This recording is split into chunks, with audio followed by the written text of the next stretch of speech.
Well, hello there. Have you ever, in your wildest work-hating daydreams, decided that the pastry chef life was the life for you? Do you want to have your days revolving around biscuits and French-named creams you can't properly pronounce yet? Is that your dream? If so, you've come to the right place. No, not really, but if you are new to the channel, my name is Kelly and it has been a dream of mine since I was a teenager to be a pastry chef. I want to be the person everyone heavily and stressfully relies on for dessert. And with the help of this book right here from the world's most famous cookery school, Le Cordon Bleu, we're doing just that. We're teaching ourselves at home to be pastry chefs. Today's episode is one I think a lot of you guys will enjoy. Today we are learning the proper pastry chef method to biscuits. This has certainly been one of the most delicious chapters so far. Let me share it with you.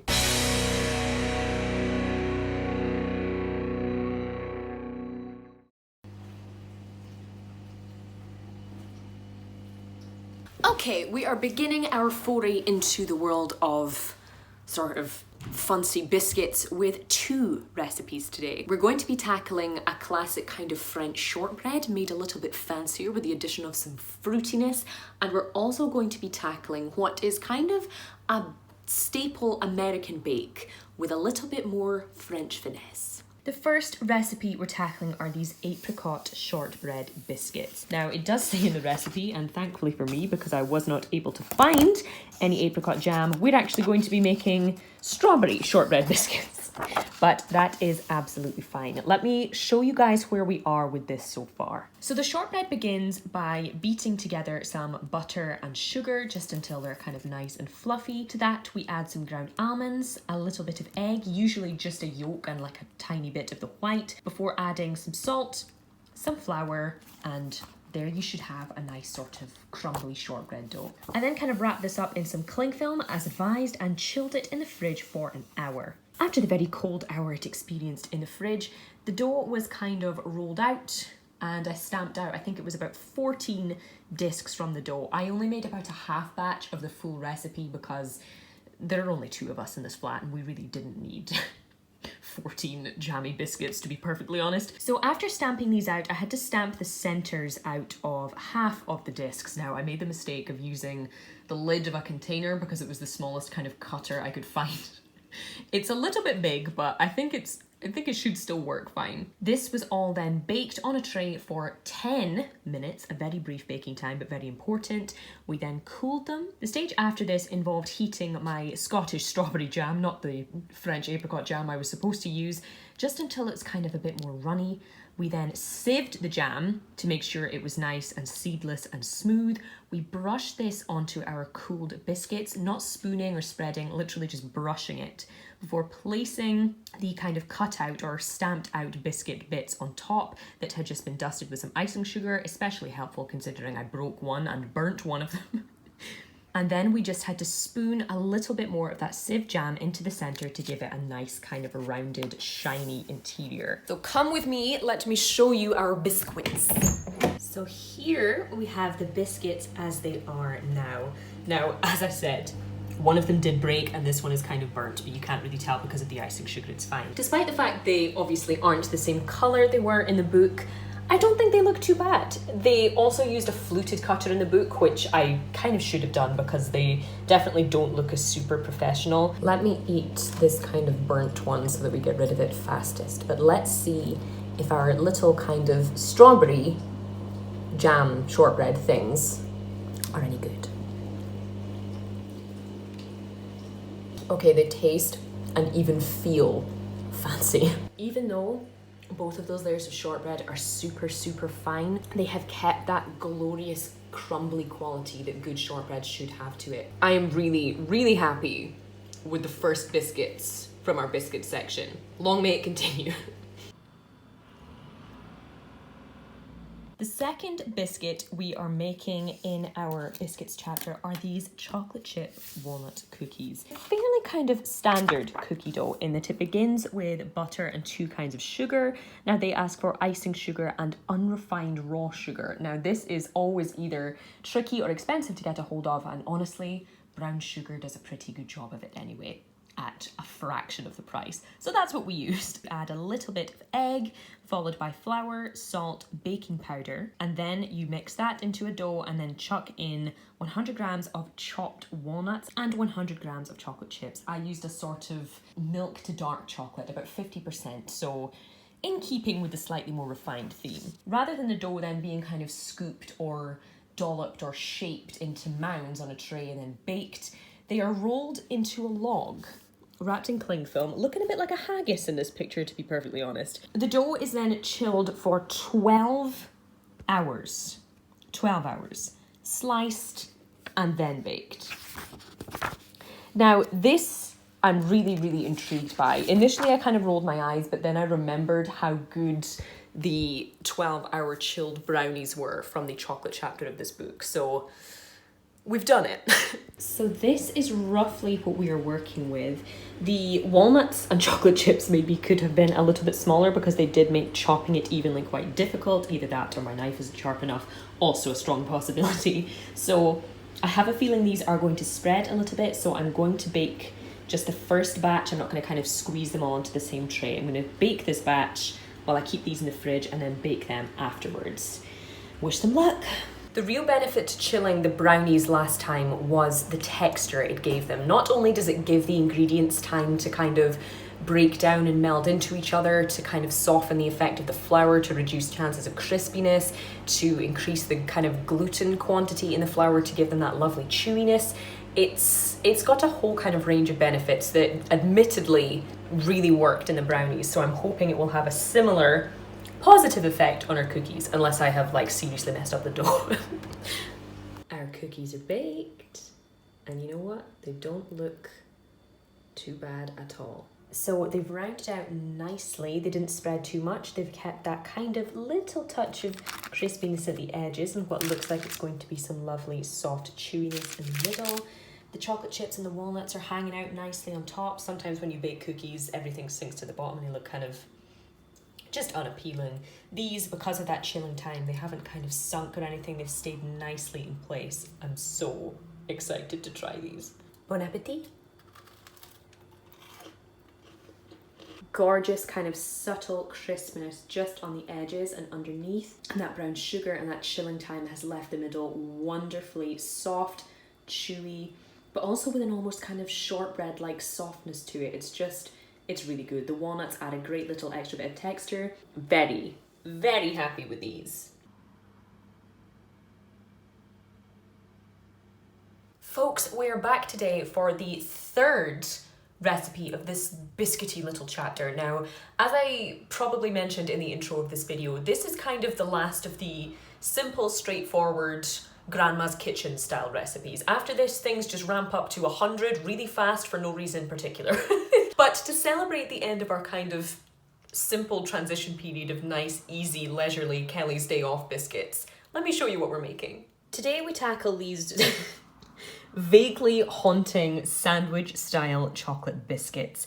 This recipe is considered to be a fairly simple one, and I would agree with it because it kind of combines just two techniques that we've already used a few times throughout the book. Of course, I made the chocolate ganache first to give it plenty of time to set. This was basically, as always, just a case of heating up some double or whipping cream before pouring that over a combination of chocolate, typically the darker the better to stand up to the cream, but it's really your preference, along with some honey and or liquid glucose and a little bit of salted butter.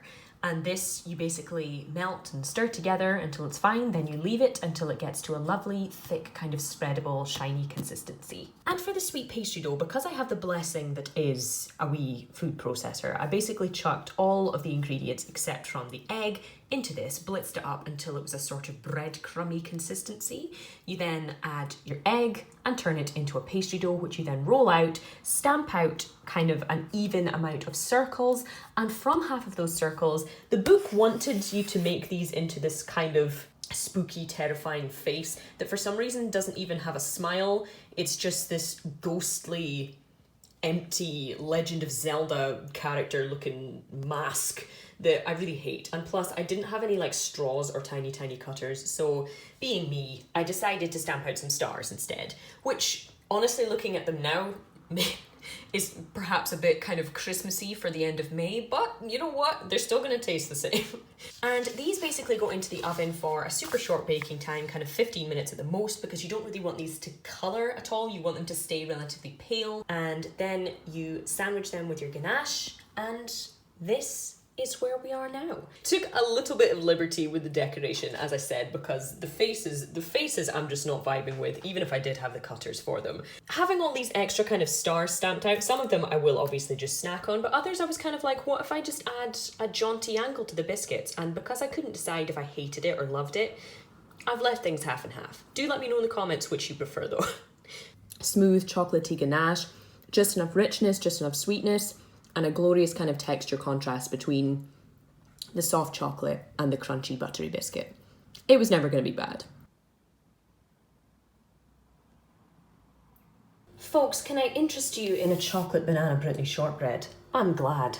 Today we are tackling a giant disc of chocolate shortbread, essentially making a tart out of a biscuit instead of using pastry, which I don't hate. This is also going to involve some caramelized bananas and some milk chocolate ganache. So I began by making the ganache just because it was a nice, simple 2-ingredient version. You guys know how that goes now. For the Brittany shortbread, which is essentially a kind of rich, crumbly and much sweeter version of a kind of British or Scottish shortbread, it involved beating together butter and sugar before adding some ground nuts such as almonds or hazelnuts, adding an egg, some plain flour, some baking powder and some cocoa powder, as well as a little bit of mashed banana, until we had this kind of shortbread dough, which was loose enough that it was to be piped into a chef's ring rather than rolled or stamped out or mounded into a pile.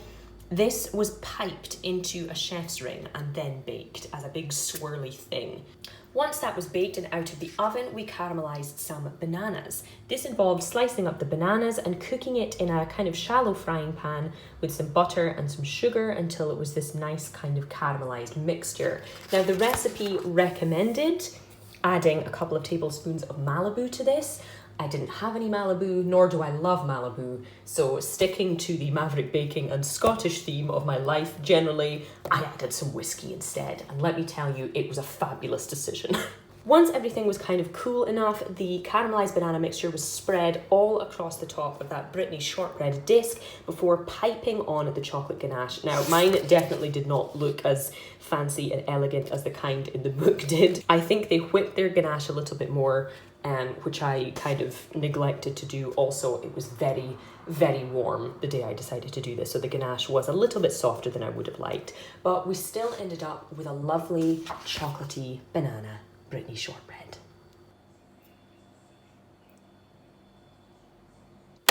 It's time for more shortbread. More specifically, Brittany shortbread with meringue and menton lemon. So these fancy little things are what we are going to be attempting next. It's essentially just a kind of disc of the Brittany shortbread, which we have now made previously in this chapter, topped with a sort of semi-creamy, semi-gelatinous lemon stuff. It's like somewhere between a custard and a lemon curd, but also has gelatin in it. It's a bit strange. And some tiny, tiny meringues. These are very precise, very neat. I have no idea if that's what we're going to end up with, but let's go.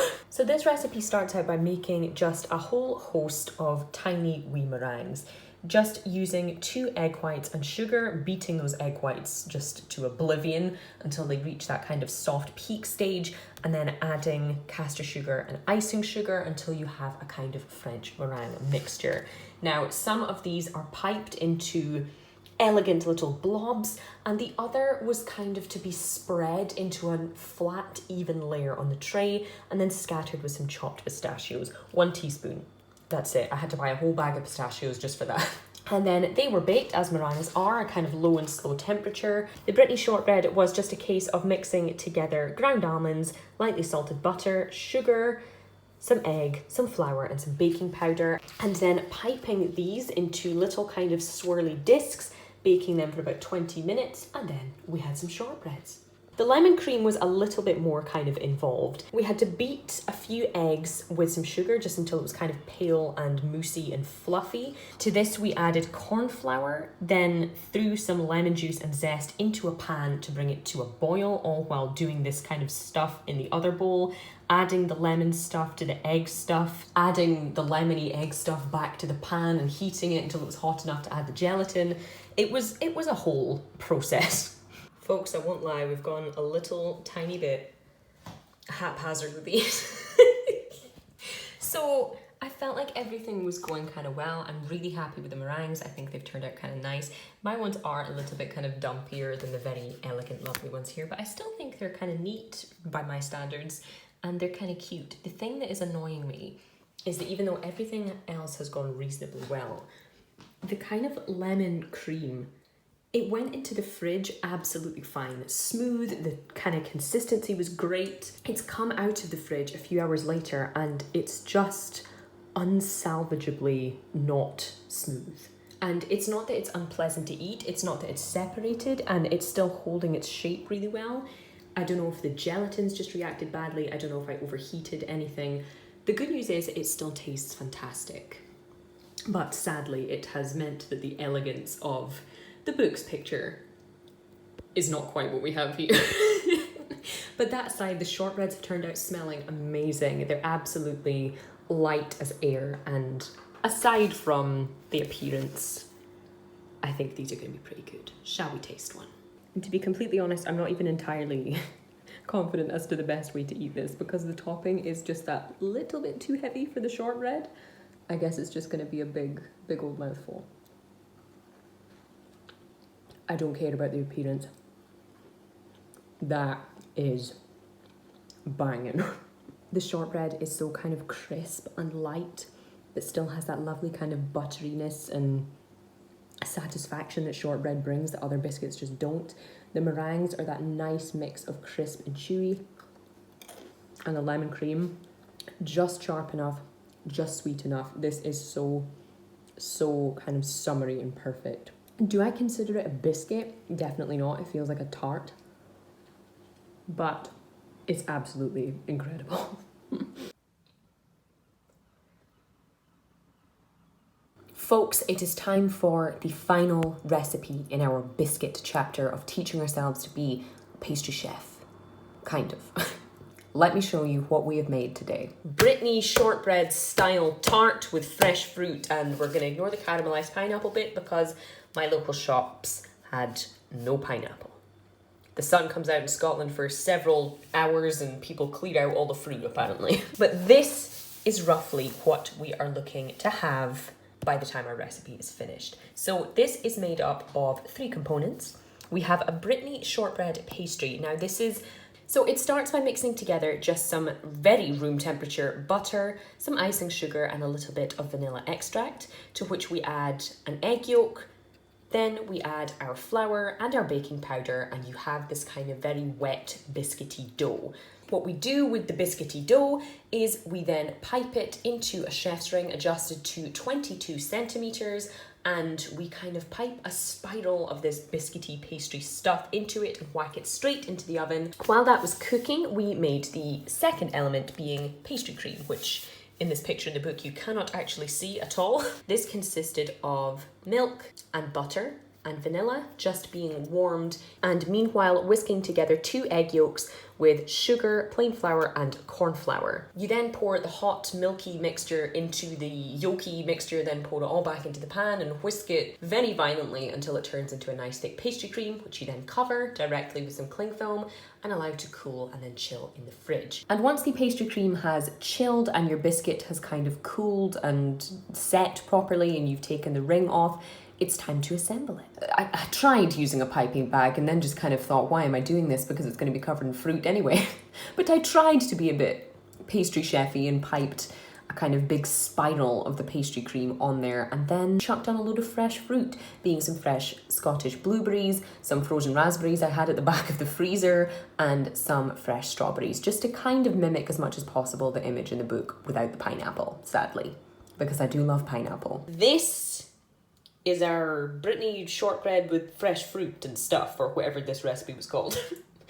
But a couple of caveats before we do slice in. Though I'm happy kind of with the consistency of everything, like the creme patissier is staying in place and the fruit hasn't kind of totally diluted it or watered it down or weighed it down or anything yet.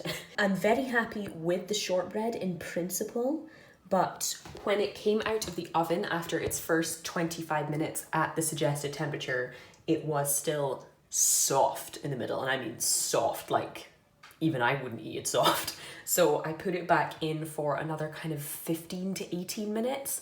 So I'm not entirely sure if the shortbread is going to be baked all the way through, but there's only one way to find out. And to be honest, it is a Saturday night, so I'm going to let myself live it up a little bit and just bite straight in. We're not going to use a fork. We're not going to be anywhere near that civilized. We're going gob first.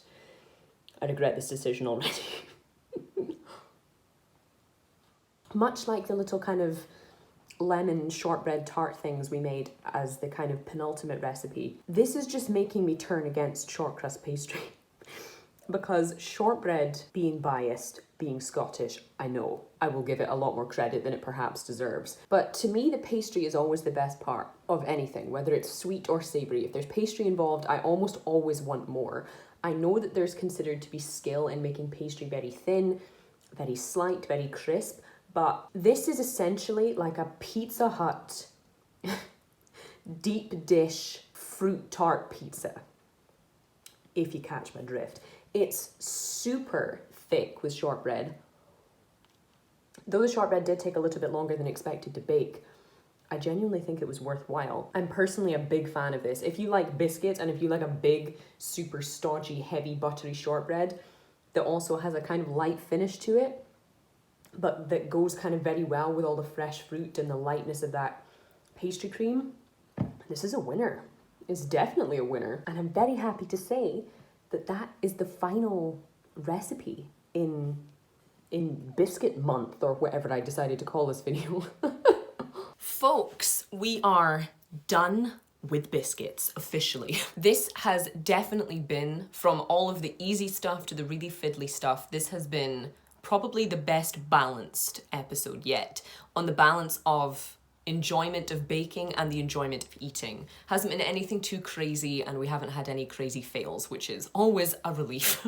I do think I'll be carrying some of these techniques forward in my life as well. The Brittany shortbread recipe is kind of engraved in my skull now, especially disturbing for a Scottish person having French shortbread tendencies. The next chapter we are going to be dealing with in teaching ourselves to be pastry chefs is cake.